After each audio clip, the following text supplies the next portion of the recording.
Hello everyone, this is Elias with Camera Robotics, and this video tutorial I'm going to show you how to create orbits with our new utility which we had been developing in the past. And so what I'll do is I'm going to move the robot to any particular position that I like, and let's say I have a target that is about 30 centimeters away from the camera.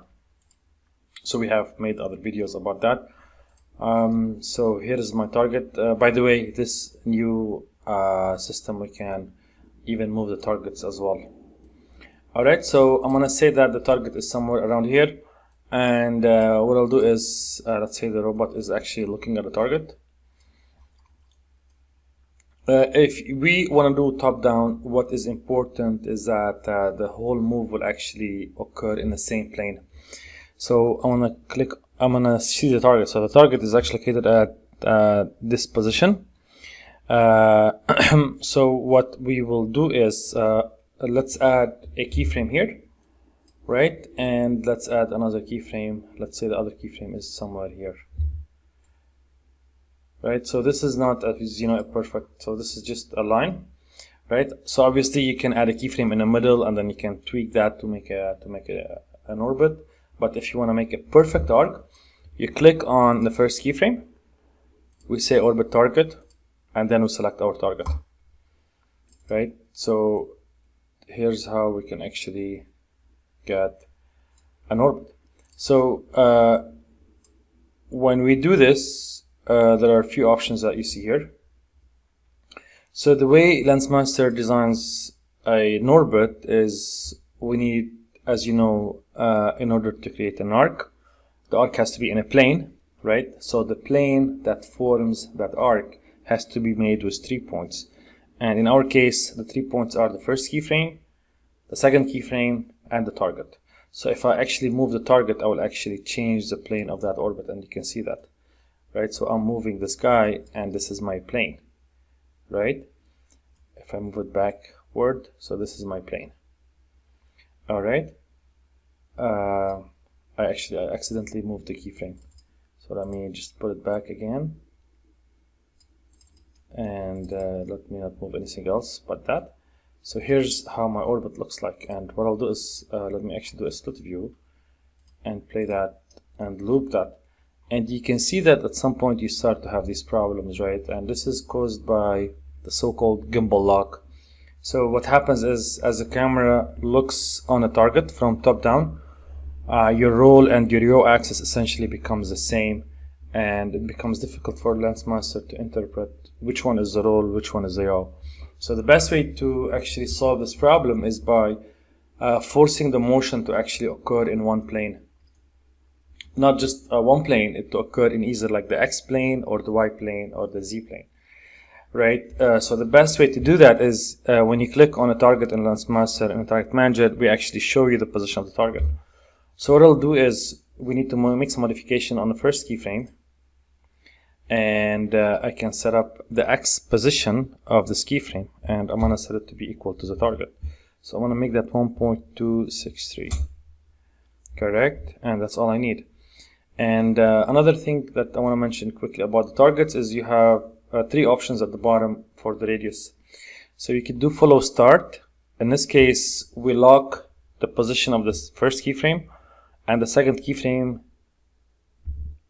position has to basically lie on a radius that is actually made with this arc. So I'll do an example. So as I actually move the first keyframe, as I move it up and down, you see that the second keyframe actually changes. So what we do here is we dynamically change the distance between the second keyframe and the target in order for the movement to actually be a pure arc movement, right? So this is one option. I could do follow end. So I guess you can guess it. So now what happens is that I change the second keyframe, and the first keyframe will actually follow that, right? And here we show you what kind of animations actually occur. So here's how the move actually looks like. We have one new feature actually here. So you see some of the animation errors that are actually popping up here. So we need to kind of move this. We actually still have this, right? As a result of Let's pause it so we can actually see that. Yeah, so here we go. So what I could do is I could try, for example, to move it in the X.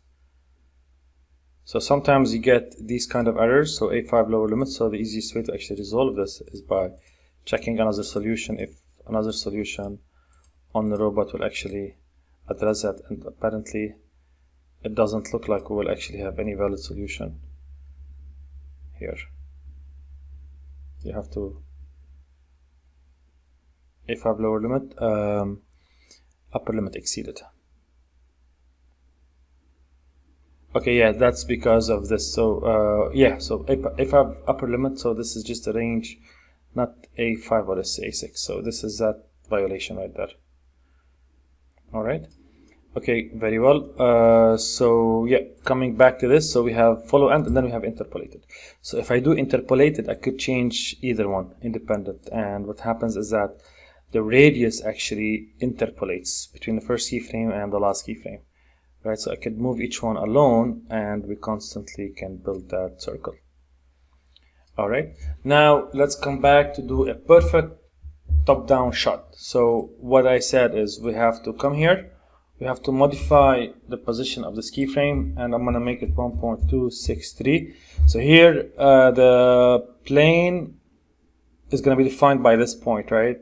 Point X is equal to 1.263 on the X, but obviously, you know, a plane is, you have to also have a unit vector, right? Which is my X-axis in this case, right? Or my I vector, correct? So this is my first point. I'll come back and then do the second point. So what was the first point? Okay, here. What is the second point? Okay, so the second point is on that. Let me see what the target is. Okay, so this is the target. Okay, so this is that point right there. So this has to be 1.263, correct? And then here, what do we got? 1.263. So let's see what happens here. So let's not select anything on here. So here we go.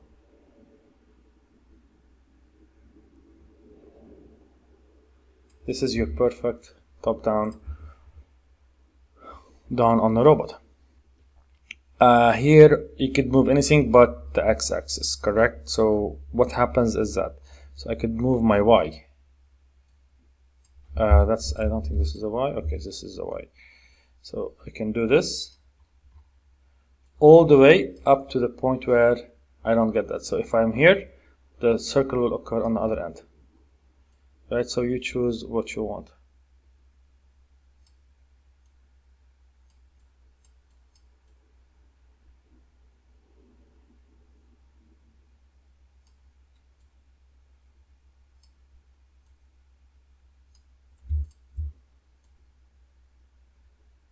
And let's not actually do it interpolated, let's do it follow start. Okay, so you see here we have a problem, which is shown here. So we're kind of exceeding the 90 degree. So we cannot go more than 90 degree here. We have to come slightly less than that.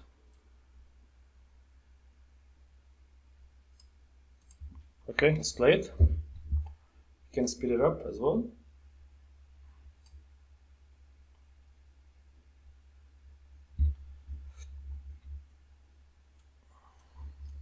Here we go. Here's how the move looks like. Alright guys, thank you for spending the time to watch this tutorial. We thank you for following us, and let us know if you have any questions. Thank you.